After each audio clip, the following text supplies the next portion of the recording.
Good morning. My name is Tony Aguilera. I'm the president of the Barrientos Scholarship Foundation. Here, glad to be part of this episode. I know we're doing a partner episode today, right? So we're super excited. I often don't think that our partners get enough credit, and so we want to honor you today, first of all, and say thank you, and then also explain a little bit about, the why you're here. Yeah, so first to our viewers, if this is your first time tuning into our podcast, this is the Performance Parakone podcast. Parakone comes from the word paragon, which means to strive for excellence, continuously improving. So we hope to be a tool to you guys to continuously improve. So my name is Marcos Becerra. I am your host. I am the marketing director of the Barrientos Scholarship Foundation. I also serve in the Omaha community as the communications coordinator at Cinco de Mayo, Omaha. Like Tony said, we brought some of the most important partners to our foundation, to our community here in Omaha. And so we're excited to let them give a little bit of perspective on their experience, but also the work that they're doing in the community and maybe how we can all do a little bit better. So I'm going to start with Reno here from OPPD. Hi, glad to be here. Loreno Jameson, OPPD. I always like to start is what we kind of looked at for different scholarships. OPPD, we started out in our ERG, Latino Society of OPPD, and we said, what more can we do in our community? Because we felt we weren't doing enough. Our mission was to retain and attract talent. And so we felt, well, how the best way to do that? So we looked at OPPD as, can we do scholarships first off? And immediately it was like, well, the ratepayers pay our salary, so we couldn't very well take OPPD funds and say, here, we're going to donate it to different students. So we had to look at avenues that we could help those students that was different. So we partnered with John Barrientos at the time and said, okay, you have a program. You have the Barrientos Scholarship Foundation. And then we had to look at how we could help support that. So we started out with donations from employees, their vacation. Then we expanded to then they could donate their money. So it was totally funded by OPPD employees to kind of initiate those scholarships, and that kind of led us to further getting into the Barrientos Scholarship Foundation and doing a lot more with John, but that was kind of our first steps into that. And I just want to say, I know that so OPPD through LSO, the Latino Society, correct, is helping with 2 scholarships this year, and so we appreciate that a lot. And of course, he's the VP of the board, so we appreciate their contribution and everything they're doing in the community. And I think it's a really cool thing to know, like how their system of giving back, right, like providing hours, right, donating hours straight from their own time off, etc., sick time. I think that's a very cool system that they do and a way to help us out. So, Geena. Hi, my name is Geena Gomez, president of Alvarez Insurance agency. I've been in the Latino community. I'm one of the pioneers in the insurance for the Latina-owned business. I've been in business over 20 years, and I started working with John Barrientos way back when, and Carlos Alvarez. That's why it's Alvarez Insurance Agency. And I saw all the dreams that they had with, we want to do this, we want to help out the community, and I just thought that was awesome. Like, it's so good to see that people do want to help out, and so I was like, let's start helping out. Well, again, I'm Jason Studt. I'm a vice president with JE Dunn Construction. I'm also here, our local DEI officer. As I mentioned, we're one of the largest building contractors in the state of Nebraska. We've got a staff of about 500 people here locally in Omaha, half of which are minority or women. So we really take a 3-prong attack towards DEI, meaning that we focus on workforce, workplace, and marketplace. Workforce being that we want to train the future leaders of our industry. Workplace meaning we want to take care of the existing employees that we already have, and that may be employee resource groups, it may be celebrating things like Cinco de Mayo and really focusing on the causes that our employees care about. And then marketplace is helping existing companies expand where they can create generational wealth to further improve those underserved portions of our city. So I'm super blessed to be here today, and thanks for having me. Again, I just want to, state how thankful we are to have you guys here and what you guys also do for BSF. JE Dunn Alvarez Insurance, and LSO help with scholarships, of course. And then I know Geena and JE Dunn, they help with the golf tournament. The BSF golf tournament. So we appreciate that. And then Cinco's a big part. I know that everyone's involved with Cinco and in different capacities. So, today I'm really excited to do this roundtable format. This is different than the other formats from our previous episodes. So this is going to be very exciting for me. I think this will allow for a lot of discourse, discussion, which is something we want to provide to you. We don't think it's seen enough in the community. It's just a lot of times it's a one-on-one. We like to see the partners talk to partners to give you guys a new perspective. So we'd like to talk a little bit about our why. Sometimes when you're doing something like this, it's a little crazy, and sometimes crazy begets crazy, but more so believers beget believers. And so here we have a group of, let's say, crazy believers. And so we want to know a little bit of what is your why? Why are you guys here? And just maybe a little bit of story about yourself and what brought you here to be a part of this. I would say definitely for me, I always look back when I went to school. My dad, he went to school. My mom didn't go for further education. And so I always relied on other people and asked those questions. But I didn't get that much information from my counselors, like where to steer. So I immediately said, okay, I'm good in accounting, so let's go into accounting. But as I got into college, I took all these accounting courses and didn't focus on my prereqs. And so then probably a year into it, I decided, I don't want to sit at a desk and not talk to people. I love to run my mouth and love to communicate. And so I said it wasn't for me. And so none of those credits transferred over. And so I didn't want the same thing to happen to young students, young Latinos, to go to school and realize I spent all this scholarship money taking courses that I found out later I don't even want to be involved in. I want to change that major, and then they don't even count. And so then that's wasted money. And so I said, what better opportunity is to get ahead of that? How can we start those conversations earlier with students and give them the things that they may not know? They're first generation, so their parents may not know those things, so they don't ask the right questions. So I think we're the catalyst for them to ask those right questions. And that's my why, that passion for students to help guide their careers. Amazing. Inspirational, really. Being a first generation immigrant and first generation college student, I saw this. I was like, I really didn't know where to go.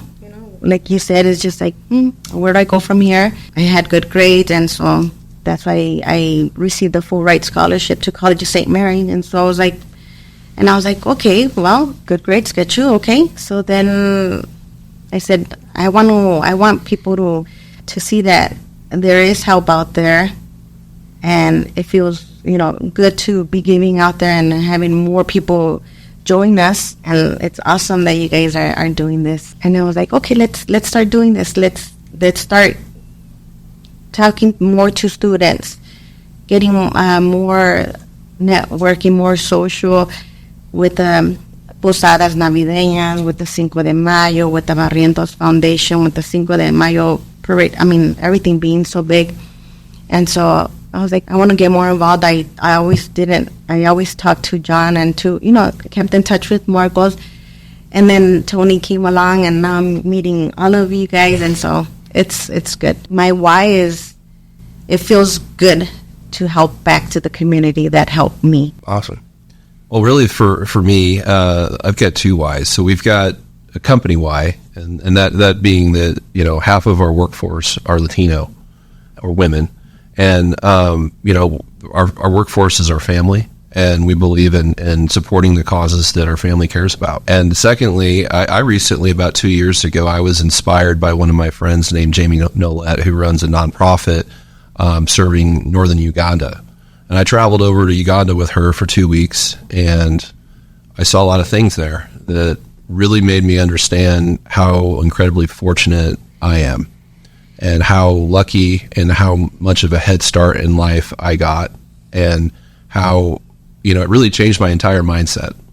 And, just because of where I was born or who my parents were, I had nothing to do with a lot of the opportunities that I got. So I believe that as leaders in our community, that it's our responsibility to help people when we can. And that doesn't mean you hand out a bunch of free stuff. It means that you help people, and everybody needs something different. And maybe that's a mentorship, or maybe that is, just good direction, good orderly direction. And it doesn't have to cost a lot of money, but it might take a lot of your time up, but it's definitely worth it. I think it improves the lives of everybody here when we focus on the underserved part of our city.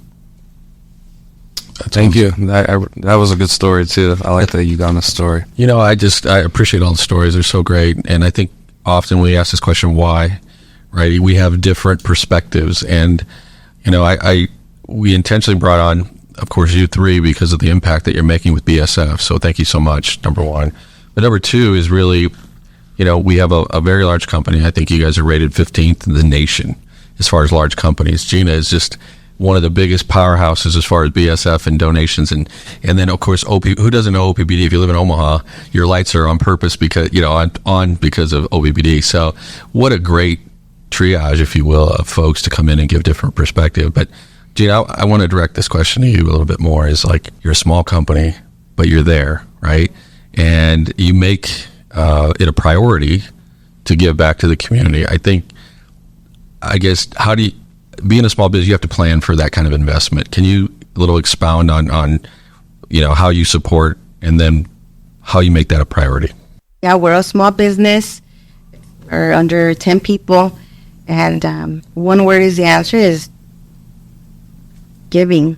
Mm-hmm. And if I feel it as a small company, I could only imagine with these big companies, they have more heart, so more people will be feeling it. And so, that goes to the other companies that are small like me and huge like you guys, calling out all the companies. It's like, you guys have more hearts, and I know you guys feel them. So it's just giving back and making it a priority, as to let people know, like you said, different help, like here, resources. Here's this way, that way. Time is priceless. That's why I think helping everybody that's able to being helped, especially that's why I talked about the masters. I was like, why don't you give out, for more than undergraduate, just let's start doing it for master's programs. And we started doing that. So that was really good, because the help is also needed there. And they have the hunger, like I'm hungry to keep on going. Oh, yeah, appreciate it. We're all making it possible. Yeah, awesome. No, yeah, thank you, Geena. I really appreciate that. A question that I want to, kind of pose to you guys to for discourse is a bit like, how does collaborating with other partners, right, in the community really help kind of this collective effort, right? How does that compounding of partners coming together seem to have benefited you guys, right? Because it's one thing to just work with one person, but to build a community with other partners, right? Like this, serving on boards.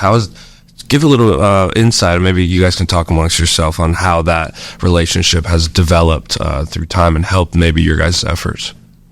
Well, in my opinion, it's kind of one of those things where 1 + 1 = 4. Mm-hmm. And the more people that you have saying the same thing, yes, I care about this and I'm willing to invest my time and energy in this, the bigger impact you're going to have across the board. And from our standpoint, like I said, we care about this because our employees care about it. It's the right thing to do for the community. It improves, when we bring up the next future leaders, it improves life for all of us, regardless of race, regardless of background.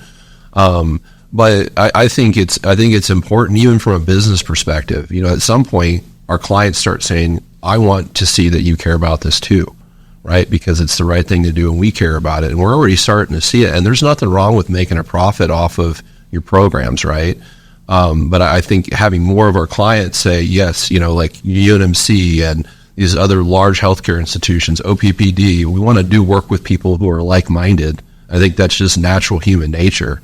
And so I think the more companies that are saying the same thing, I think the better it is for everybody. Like I said before, the more the merrier, and making an impact with everyone. Say for me, I always say it's accountability. OPPD's core values is a passion to serve, honor your community, and to care about each other. And when I look at that, if you say that, how are you practicing that? And so I always look at challenge to do more. What more can we do? And that's helped us leverage and connect with the community in a better relationship. I mean, everybody wants, when you hit the switch, their lights to come on, and so they expect that. But how are we honoring the community and giving back to the community that is, as I say, paying our salaries when they do that? So what are we doing to do those things? And I think that's opened us up to huge connections in the community, not just seeing us as, hey, they're going to give us power or that their rates are increased, but they see us as we're connecting with that community and we're trying to give back to that community. I think that's great to hear from all three of you, and open up again as far as like some of the key strategic things you do. You want to just kind of tout a little bit about what some of the things you're doing internally as far as an organization that actually shows that. I know I even participated in one of your graduations of your MCD programs, and that was kind of cool. So, but what specifically, like, are you proud that you're doing internally that could showcase how you guys manage that diversity and inclusion inside your business? I'd say definitely with ours, our greatest success as we kind of build where we are in the Latino Society of OPPD, we started creating positions that are focused on differently than what we had. So we've increased salary and customer service, so bilingual when we were paying a service for that. Now we're bringing in employees to actually provide that service. We just recently, in probably the last 4 or 5 months, we hired Rita Rodriguez as our media specialist so she can get deeper in and build those connections in the community as a trusted partner. We also added line techs, kind of looking at the trades that we're focused on. So we hired bilingual line techs, increased their pay for being bilingual. So we're trying to give those avenues, and we're trying to build more in the Latino society of what that future looks like. Should we be doing more? What else can we be doing? And then recently we just went to the LDDC and offered employee assistance program and spoke to them in the native language for them and offer what can we give you. And that's a new feat for us in our marketing area as well. I'm big in the city, but I'm like not huge.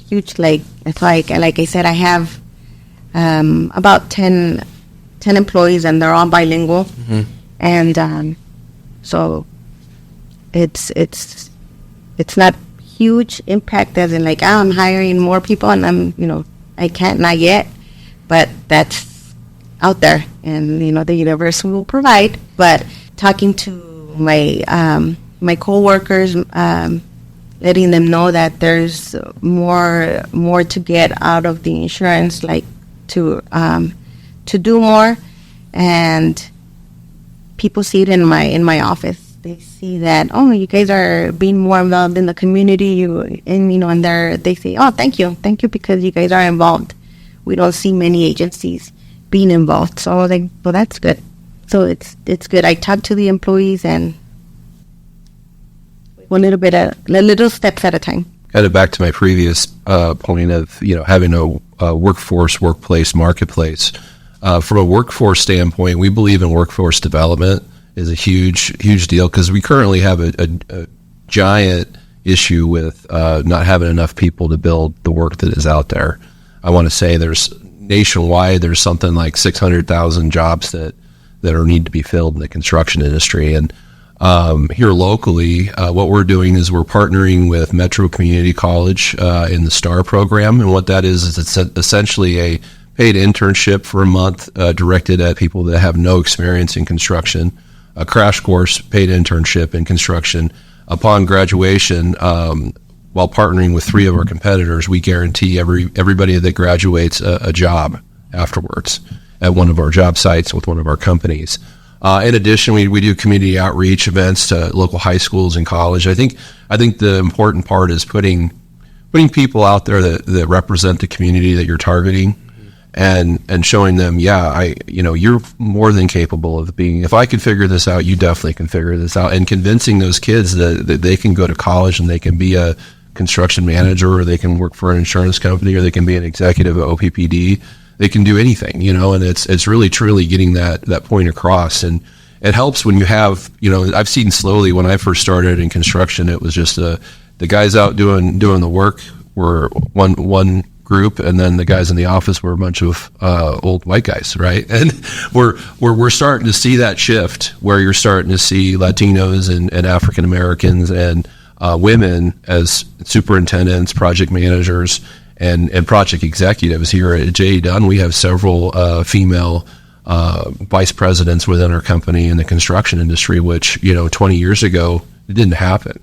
We didn't see females in project management and superintendent roles, and frankly, they're some of the best that we have, the best employees that we have. And I was really enjoying myself here at Cinco de Mayo this last weekend, and we had our employees had a float, our Latino employees had a float there, and they had a little roped off area, and just seeing the pride that those guys had in that event and the celebration of their culture, it was just so cool to see and just to be a part of. And so that's part of our workplace is that the different ERGs, the employee resource groups that we've set up over the last couple of years. So now we have one for women, we've got one for African Americans, and we have one for Latinos. And they meet regularly, and they plan their own events. They plan their budgets for the year, and it's my job just to support them in those efforts. And then in the marketplace, it's just we have what's called a minority contractor development program, where every year we pick 10 up and coming contractors in our city that maybe just got into the commercial side, and our goal is to put them through this 8-month long, all day long course on all things construction. So that's from estimating, marketing, hiring, firing, how to deal with legal issues, how to read drawings, all those things, and it's taught by our own employees. And so it's not a lot of monetary investment from our standpoint, but again, it's time. It's taught by people that know what they're talking about. And then I think even more importantly, you can start to become friends with these folks, and you're able to introduce them to other people that will help them build their business.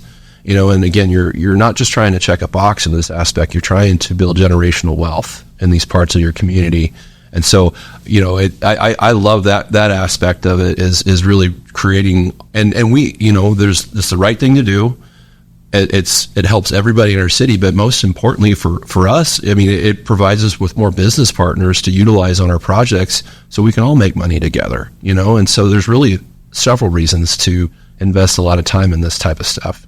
So you mentioned a little bit about you guys are obviously addressing a lot of challenges that for your industry and stuff, and I know that you work with the Latino community a lot, so we want to hear your perspective, having built this strong relationship over the last year, right? Especially JE Dunn over time, 10 plus years, OPPD serving with us for a while as well. What is some challenges you guys have realized that are facing the Latino community that we can perhaps put a little bit more in perspective for our viewers? And of course, we know how you guys address it, but maybe talking more about the issue so people can be a little bit more aware of exactly what some of these items are. I would say, one of the things that kind of struck me, and I mentioned this to Tony, I was at the Adelante banquet the other week, and by the way, that was awesome. That was such a cool event, and you guys did amazing, and I was just so proud to be involved with a group that can put on something like that and take care of those kids. But something that really kind of caught my attention was one of the young ladies that we gave a scholarship to. I was asking her where her mom was. Mom wasn't there to celebrate because mom was working and taking care of the other kids at home, and how do you address that where, parents can have an active role in the successes of their kids? That I felt terrible for her in seeing that. She just wanted a scholarship that would pay for all of her tuition to Metro, and mom wasn't there to enjoy it with her. So to me, that's how do you fix that? How do you give people the leave from work, paid leave to enjoy those type of things and support their families? I think that's important. I would say for me, it's you feel like you can't do enough. And the reason why I said I shared this with Tony, I had one student approach me, and he was thinking about what my future looks like. I've taken all these courses at Metro and in UNO, and I can't afford it anymore. I'm not getting in scholarships. So his avenue of getting his education paid was, he wants to go into the service. And I had to ask him a question. I said, is that something you want to do? Because most people are passionate and start right away, early. And he's like, well, no one's asked me that, but not really. I just want to get my education paid for. And I said, well, then you're not going to be successful if that's not your passion. And I said, have you looked in organizations that are willing to pay? OPPD pays if you work. I said, maybe a tough beat, but you work full time, get your education paid for, and you can probably enjoy the work you do because you want to love what you do. And he said, I never had that conversation, and I couldn't have that conversation with my parents because they were not, he's first generational. And so I think that's the huge impact that we miss is on the students' lives and having those conversations. But thinking from a work perspective, and I always go to the model, and I always use Carolyn Wonga. She always said, who you are is who you are. You can't be who you are, where you are. You change where you are, not who you are. So what's innate in you, someone's making you to change. I'm passionate. I bring that passion to OPPD. I'm not going to change who I am for you, so you're just going to have to get behind what I'm pushing. And that's my drive to make sure we're helping the younger generation be able to move forward and to be successful. Me personally, like being a first-generation college student, like you said, my parents weren't there for, for a big, even my college graduations, they weren't there. But it's just that a lack of information, not knowing, so not getting rightfully informed is a struggle or one of the challenges.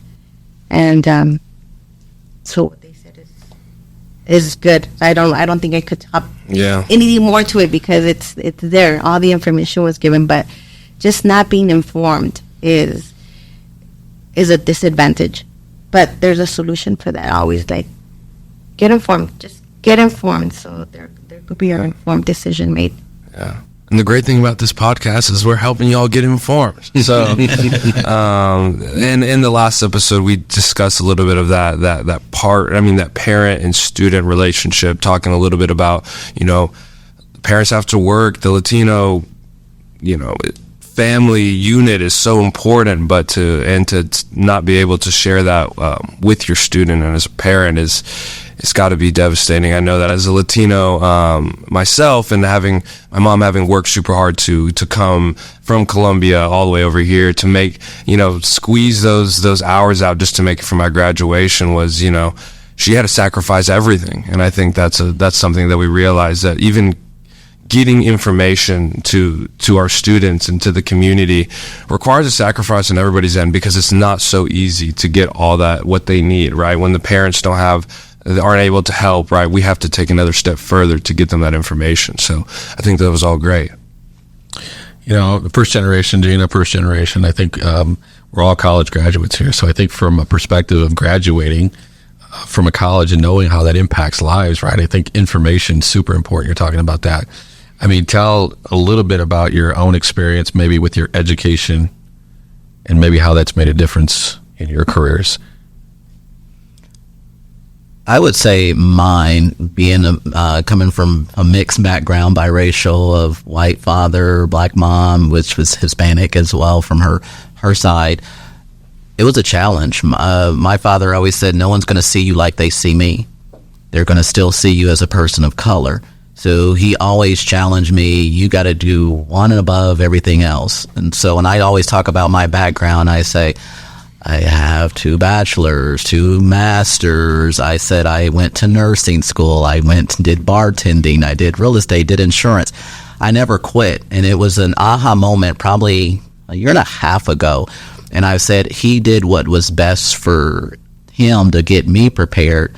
I said, but as a way, it was a disservice because I kept doing more. Felt like I had to be more. So why did I have to be more when the world should accept me for who I am?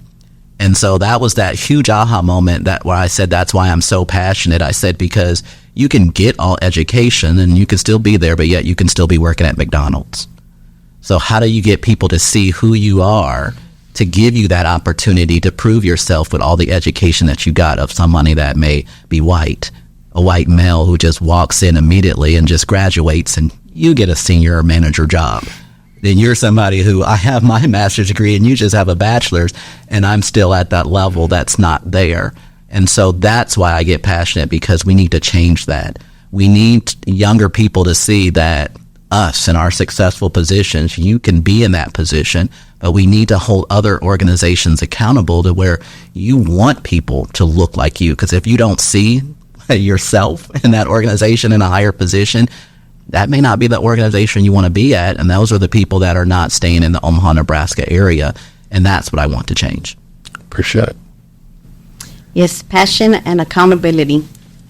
And making it so good to live in Nebraska that why do you want to go out anywhere, Texas, California? Why? I mean, I'm from Los Angeles, and do I want to go back there? My mom's out there, my family's out there, but that's just that. But other than that, it's just like I have everything over here. Life is good, and so doing everything with passion and being accountable for making things happen is what needs to be shown. And that's what I tell my kids: you're gonna do something, do it more than me, do it better than me, because you want to honor me. Just do it for you. Do it for you to be happy. I think that, anymore, college is really the price of admission now, is to get those jobs that you want. And it's super important. It's the key to get in the doors. And once you get in the doors, I mean, at least at JE Dunn, it's open season. As long as you work hard and you do what you say you're going to do, and you're a good communicator and you're kind to people, the sky's the limit as far as what is your opportunity is. It's unlimited. You could be CEO as a Latino. You can be as a Latino female. You can do whatever you want to do as long as you're willing to put the work in. And so, yeah, I highly recommend the college path to people that want to get out of the 9 to 5 deal where they're working shift work or whatever that is. If you want to have a different life, you have to put the work in to have that life that you want. And to Ringo's point, that was a lot of my realization going over to Africa. It was like, wow, I have a lot of opportunities just because of where I was born and what color my skin was, and that's not, there's probably rocket scientists right now in South Omaha, the first generation kid that came over here that just needs keys to get into the castle, and as soon as he's in, he's going to take off. And but we can make that happen by supporting causes like this. Yeah, I actually want to throw a little curveball here and have Tony add in a little bit of just his perspective through I guess having been also involved with a little bit of like UPS, his time there. I think he has a good value add, having seen this perspective and also having a college graduate. So do you want to just add in a little bit here?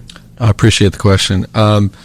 So my career ended in sales. I was a sales manager for Nebraska, but there was a stint there where I did some human resources. So part of my experience was hiring, training, and developing some of the folks that are now leaders in our organization in Nebraska. But it was quite obvious to me that sometimes we can get stuck in lanes of what we just always have done as far as processes are concerned. UPS sits on 27th at Q, and it's pretty close to the South Omaha community. And it was a charge to get, I was charged to get, a staff of a midnight shift staffed.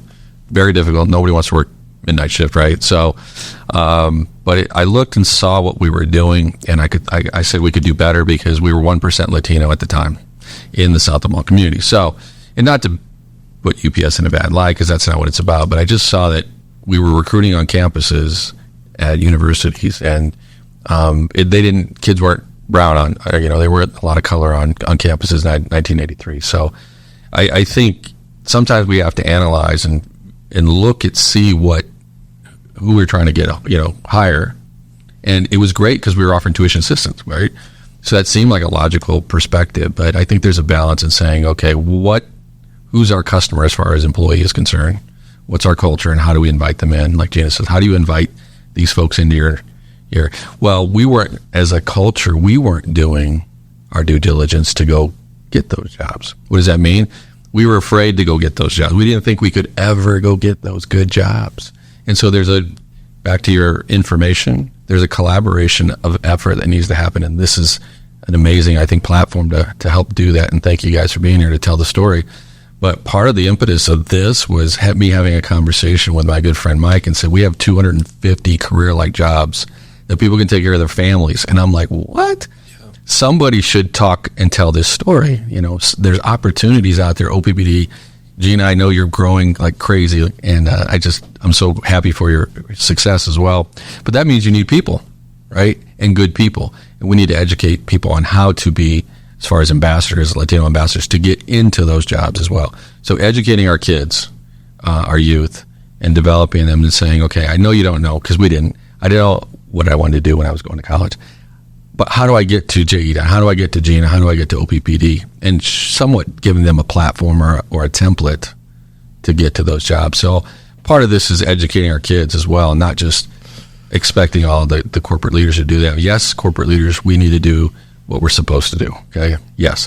But as a community, I think we need to do, as far as ambassadors and leaders, to help our young youth come in, because they trust the leaders in that community. So I appreciate, like I said, us and, all you guys doing what you're doing, because they need to see what we look like so they feel comfortable in being there. And that's creating that culture that you guys do so well.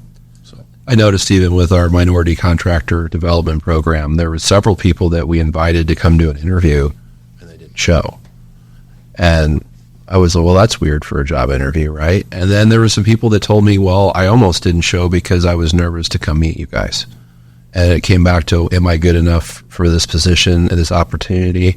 And so kind of we've really thought about that internally, and we've had a couple outreach events with like UNMC where we're introducing minority companies to the Med Center because they want to really increase their DEI efforts there. But what I noticed just by watching the interactions is that a lot of the Latino contractors would go over in the corner and hang out by themselves while the Med Center folks are right there. And so part of our training program is how do you deal with cocktail hour? How do you try to sell your business and have the confidence that you're going to make money off of these interpersonal interactions? And there's nothing wrong with making money. It's what we all are here for. And also public speaking and sales, because we noticed that was big and lacking too. And I think that all, to your point, Tony, it all comes down to having that confidence that, yes, I'm good enough, just like anybody else here. I can go after this work. Right. Yeah. And the scholarships and all that stuff are the same. Yeah, and to add to that, I think that's a punctuation. How do we have those more? And I think Cinco de Mayo, Casa de la Victoria is trying to have some of those more natural, organic environments where folks can come together and have those kinds of experiences where it's like, I would not meet you otherwise, right? Yeah, because I just don't hang out in your circles. Well, let's have us, Marco Sr. having these spaces, Las Posadas, mi casa es su casa. It's kind of an old statement in our family. We don't have a lot of money, but we'll feed you. Come on in. Yeah. So those special environments that we're creating all year long to help create those spaces to have people have natural conversations is what we're focusing on.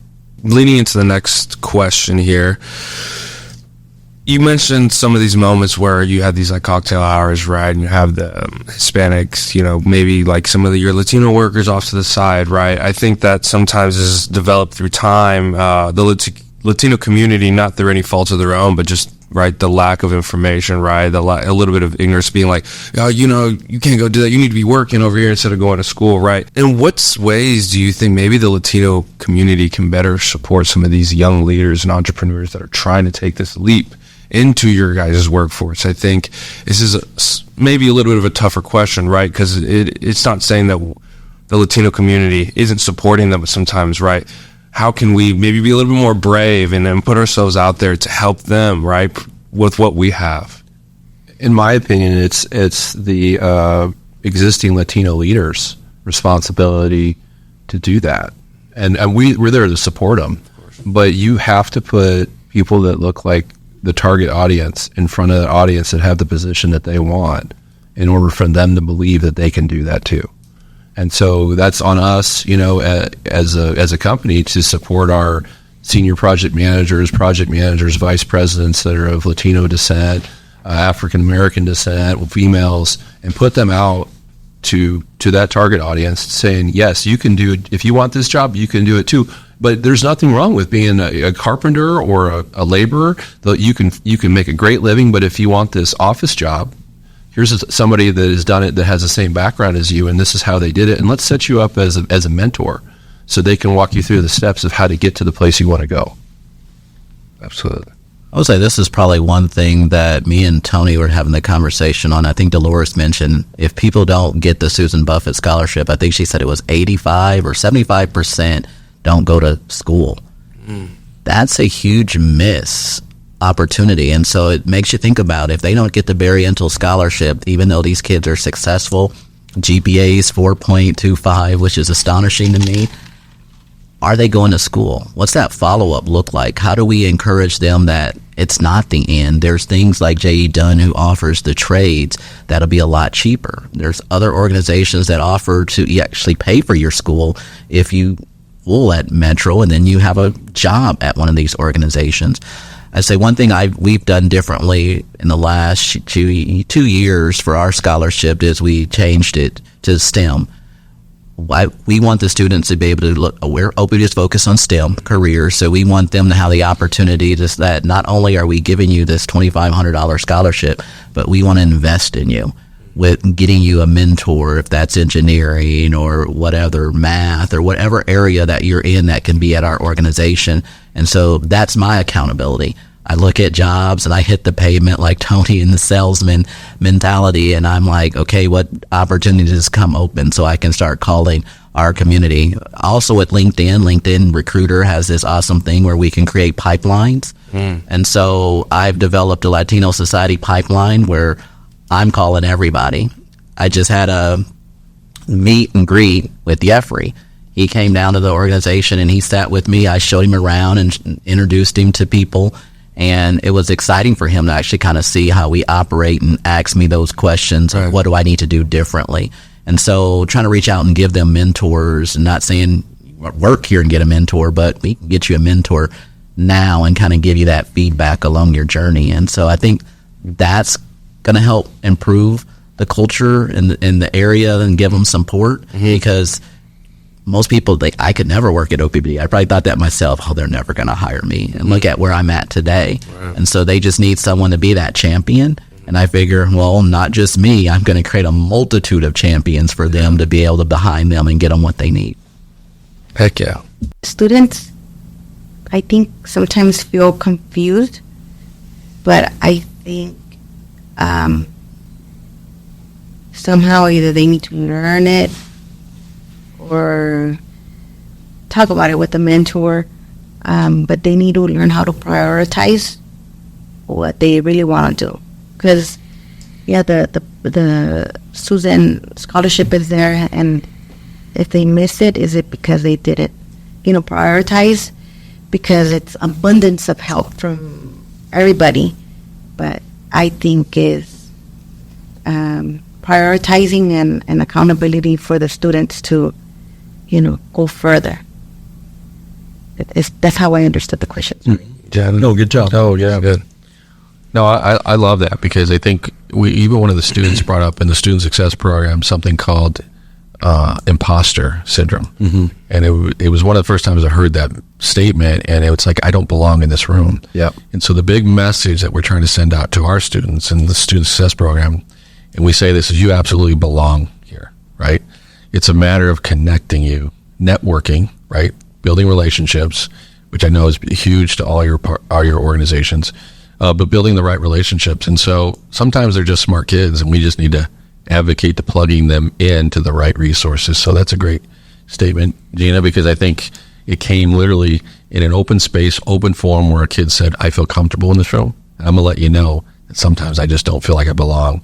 Right. So we try to do that with student success and BSF. So we're small, but we're going to keep growing, and we're going to keep pressing that message is, I think if you do the work, those doors will open up. You just do what you continue to do, and that's be an advocate for higher education and let people help you on that ride. So thank you for those statements. So appreciate it. I think when we think about supporting the community, a lot of times we think money, right? And giving money. But something we have discussed today is time, right? So I kind of want to shift back to that and just what are some strategies that you found to be most effective in engaging with the broader community and encouraging more so active participation in the community? Because we always appreciate money. But I think sometimes, especially knowing the Latino community, right, from study some anthropology, we're a collectivistic culture, so we really, it's about, we want to see you, want to feel you, want to know that you care about us. So we want to hear a little bit more about some of those experiences that you guys have found to be effective.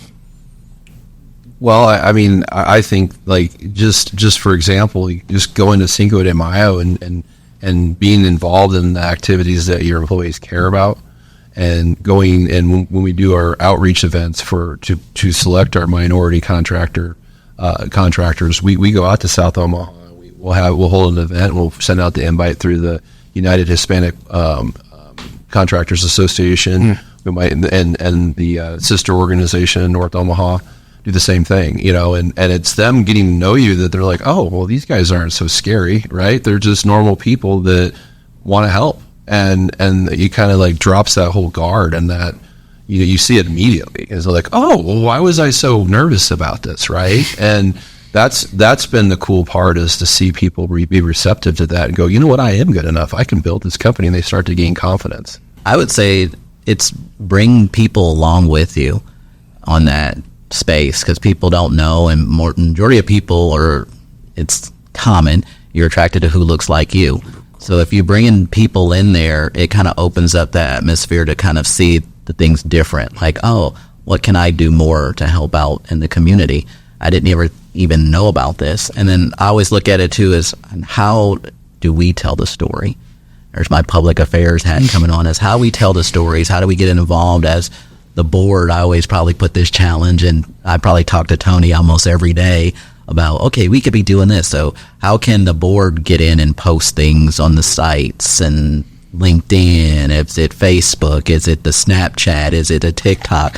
Whatever one's using, how do we tell the story of the need and the great things we do? How do we highlight the success? Because these are some awesome kids and doing great things, and moved by the stories that we read and think, well, man, I should have done things different when I was younger. They are so way advanced than me, and some already have that entrepreneurial spirit, but it's not highlighted. You don't know. And I think the community needs to do more of how we publish. And when I say that, I know all the events that's going on because I follow, but if I didn't follow, how are we telling the story that we have Mi Casa, Su Casa? How do we know that we are having these events regularly and what we're doing in the community that'll bring people in the community? We have to do more of that and share. We have to infiltrate, as I say, the organizations and have key players in those organizations. Post our information, share that information across your boards so you know what's going on in these communities and how you can help serve us or how you can help support the things we do. And that makes it great, and that makes it a success. I think that's a great question. Time, I think we often put a big significance on money, and because it's quick, right? It's transactional. Time takes a relationship, and it's often extended over a period of time. And Jason, you said something earlier about get into things that they're doing. I think often, when you see in corporate or just business situations, sometimes we're just busy doing our work. It's hard to get outside of your own work, right? Because you're so just grinding it, especially if you're a smaller business. You're trying to do the thing that, being a CEO is hard, right? But trying to do that and get outside. So maybe that's a good question too, to add to that great time question, is how do you get out of your rail to see what's going on? That's a challenge sometimes. So maybe open it up to that question, is how are we making those kinds of times situations? Because some maybe have a little bit more or a little bit less, but how are you guys doing that? That one's a juggle for me. I'm always trying to find time because I'm always getting pulled into meetings. I find I have to make time for what's important, and that's probably a huge thing I determined long ago, that here's where I'm passionate about, so I'm going to make time for it. And that's why I'm with you on the success program, because I'm passionate about the kids, so I make time for it. And I tell my leader that here's what I'm passionate about. So I know I had to meet these deadlines, and I may work more hours on the weekends than I want, but I want to make sure I still have my passions, that I can still accomplish what I think is important. And not saying my work and job is not important, but that's what I'm passionate about, and that's my belief. And if I get so focused on work, then I lose me, so to speak. And I don't want to lose what I'm passionate and what's in me to drive for. And so that's why I kind of push, and probably every kid who calls me like, sure, I'll meet with you. And they'll tell me, I know you're busy. I'm like, come in, you can see me work. But I want to make sure I do hold that time and try to reserve that in my schedule for that. I'm always running everywhere, and but I'm at work. So I'm always running everywhere, but I'm always at work. And so, like, coming over here is just, and doing things that, I have passion for. It's just like, I have to make time for it and then do this and do that. And so I have a good staff and they help me out, but it's always, saying yes to what I believe in, and because I have the passion for it, and because, feeling good about doing something, but still work. Awesome. So I'm still not like, oh my God, I could go everywhere, but yeah. I think if you looked at it like being a mother or father, you could have rich dad that throws a bunch of money at the kids but doesn't spend the quality time with them.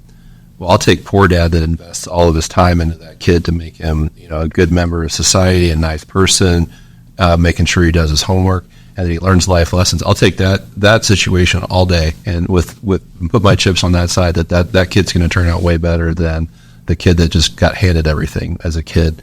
In listening to you guys talk, I was thinking we have a lot of like golf outings that we plan. We have a lot of galas that we have to go to where I have trouble getting a full table of people. How cool would it be to take one of our students to that gala in place of an empty chair, right? And this is how we eat at a gala. This is how we dress. This is how we do that, and kind of expand on the program that you're talking about. And it's no more sweat off of my back, that I would be going by myself anyway, or with my wife, or with the rest of our employees. But we could start doing stuff like that where this is how you behave at a golf outing, and so on and so forth. We could really play with that. I think it could really go somewhere. That'd be interesting. Yeah. As we're coming to an end, we'd like to definitely hear a little bit more about, what's going on exactly with JE Dunn. What's next, right? What's happening with Alvarez Insurance? What's happening with LSO and OPPD? But before we go into that, what's one last thing that you could leave with our partners that are watching this, or future partners, or anyone in the community, to be a part of this initiative and to really push this DEI initiative? Well, I would say from the JE Dunn standpoint, I've been really fortunate to be part of a core team of people that were really here from the start of our office. We started from I would say $10 million office with a handful of people, maybe 10 people. Now, and over the last 12 years, we've grown into a $600 million office with 500 employees here locally. And that 100% has to do with the people involved and the relationships, how they treat people, the integrity, doing what you said you were going to do over and over and over again. Because, trust is earned, and you can lose it really quick. You just have to not tell the truth or do what you said you were going to do one time to lose it all. But we've earned that trust, and we went from building, $5 to $10 million projects to, large projects like Mutual of Omaha Tower downtown. We've got some confidential data center clients that we work with. We're working at pretty much every major healthcare institution in Omaha. We're just in a super fortunate position, and that all has to do with the type of people that we have that work for us. And so our goal is to be your builder, but also your friend and a partner. And we treat our subcontractors, we actually, as partners, we actually call them trade partners now. Mm-hmm. Refer to them as partners because really we can't do this without them. So I would say that the coolest part of the DEI journey is we're starting to see our clients put a lot of value into DEI. And I think that Omaha is a center of the country. This stuff has been around on the coast for a long time, but it's really starting to be an evaluation tool of, is this a like-minded individual that we want to work with, yes or no? And it's not just a check the box thing anymore. It's how are you just describe or show me how you're actually infecting our local community to the positive. And that's not necessarily a box check. That's more than that. And so I think that's the direction that we're headed. Absolutely. I've been fortunate and blessed along this journey of coming over here to Omaha, and I see a lot of people that do care, and those are the people we want to reach out to expand this massive project that we have. And I think with us at the agency moving to like relocating to downtown, It started to have an impact, more diversity, and just getting the people involved in communicating, social media, just giving all the information to help out or to get into any of the jobs, and helping out. I'm very, very thankful. Awesome. I would say one thing I like that when I started OPPD that we did, besides having a lot of different D&I speakers, we focused on try different foods to get involved in different cultures and understand what that looks like and what the tastes look like, and get to kind of meet them and share your recipes of your experiences. I think that's helped. We have a fabulous D&I department under Joyce Cooper that is now focusing on IDE, so they kind of inclusion, diversity, equity road shows. So they are having it with all the business units, and I know our business unit is going through it now, and so it allows you to have that opportunity to have a different perspective, because immediately when people think of, there you go, we're going to talk about diversity, equity, and inclusion, it's going to be race, but it includes so many things. We all hold our own biases from the moment we see the person, whether it's, there's a male or there's a female or there's somebody. It's our potential bias, so it's not just color. And it's helping us as an organization see it in a different perspective than coming in and saying, as everyone say, well, it's white privilege, you have all these privileges. No, everyone can have a certain privilege and how you hold that, but how do we lean into the uncomfortable, and how do we have those conversations better with each other? It's helped me tremendously, because I lean in those conversations and I want to learn people's perspectives and kind of hear what they're thinking, and don't shut it down. I'm like, that's your opinion. I can't change you on your opinion. That's your opinion. How do we move in this space together? How can we influence you to think differently from my perspective? And I think that's helped us have these better conversations. And what I leave is for the students. I know it's a huge challenge with most of the schools are trying to get rid of the D&I focus and look at different things. So that's a huge challenge when, as Tony mentioned, you have that imposter syndrome. I already don't see myself being in this job, and now the schools are saying it's not important. Is there a challenge to organizations to where they want to eventually get rid of that, and then it'd be even harder for me to get that job and see me more than just, you're going to get a lower level role, not mid-level or higher level, but a lower level role. And so I think that's the challenge. How do we continue to lean in those uncomfortable conversations and have those uncomfortable conversations, whether we feel shy or young or I'm just a student, but just lean into it. Have those difficult conversations and challenge people's thinking to better yourself and better the organizations that you're at. I'd like to end on just a real quick note to thank you for all those comments. I'll go back to BSF and just kind of sum it up and I'll let you close. But basically, our mission is to help reduce that financial challenge, that financial obstacle out of the Latino student seeking to go to higher education, which then really in turn answers, I think, the DEI statement of preparing the students and finding that right talent to bring them to the community of Nebraska, Omaha specifically. And so wanting to say that we got 8s and 10s all day, every day, and preparing them and getting them ready for your organization. So that conversation is mitigated through, I got a great star. I got a student who's ready to go, right? They're ready. Let's get them into an internship or an apprenticeship program. So I think from back to your question is what's the message to the partners is, hey, let's all do our part to prepare the next generation. So thank you for the question. Yeah. Sure. I mean, even if we support a student that isn't getting a construction degree and we give them a scholarship to go into real estate, well, that person goes and works for a real estate agency, commercial real estate, and we end up doing work with them. Maybe they're a client that way, right? And we still help them go where they're going, and it positively impacts our bottom line as well. It doesn't have to be directly to our companies as well. So I think there's a lot of value in a lot of the stuff that you guys are doing. Appreciate it. Yeah. And the impact is great, because what we're hearing from our organization is, how do you start that scholarship, and how are you working with the Barriental Scholarship Foundation? Can we get that for African Americans? Can we get that for global?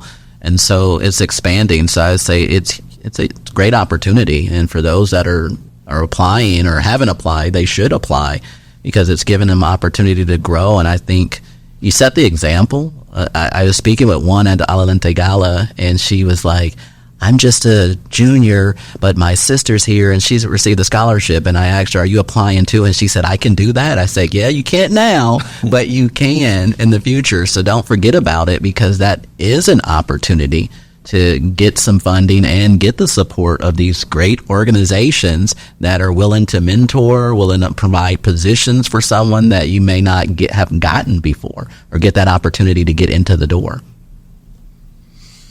Absolutely. So that brings us to the end of today's episode. I again want to extend a really heartfelt thank you to all of our sponsors and sharing their insights and their experiences. Your contributions not only highlight the value of building immense strong partnerships, but also inspire other companies to be a part of this. So we appreciate everything you guys do with us, but for the community. So thank you guys again. Thank you. Of course. And so through today's discussion, we've learned how these partnerships can drive innovation and encourage social responsibility for these corporations and businesses, creating lasting impact on different industries and communities. So I hope these stories serve as a powerful testament not only to future partners, but to everybody on what can come from collaborating and building these strong, mutually beneficial relationships.